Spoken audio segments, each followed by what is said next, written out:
Until recently, it might have taken weeks for farmer Ellison Wauru to send his brother a message.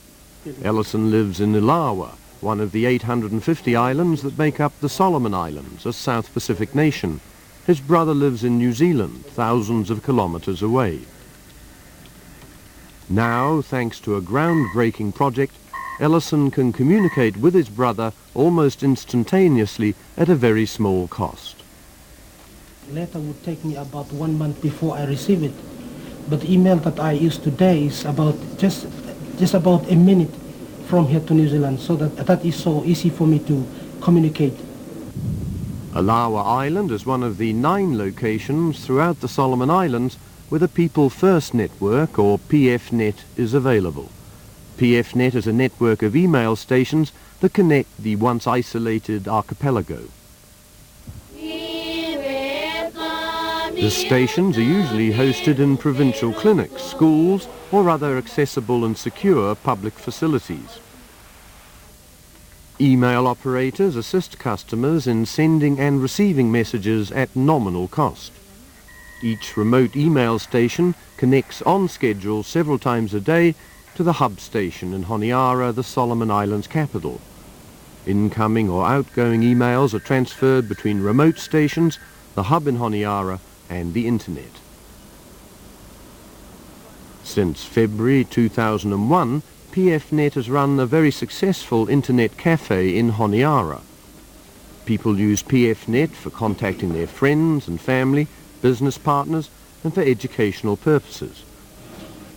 Now PFnet is looking to expand and grow, says Randall Beliki, PFnet's manager. We want to strengthen the revenue side of the project so that we can be able to improve the services and expand the network that is so much dependent from the rural communities, which is the main objective of our project.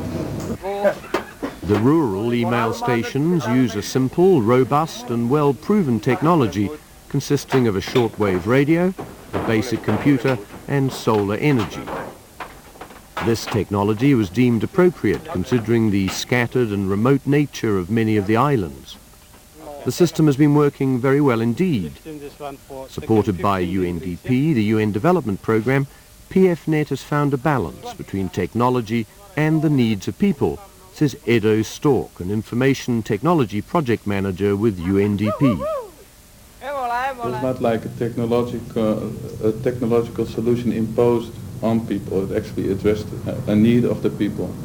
And then also the people who started implementing it in Solomon Islands are people that do not necessarily have that technology focus, but more are thinking of how the country can be developed and to do this in a partnership.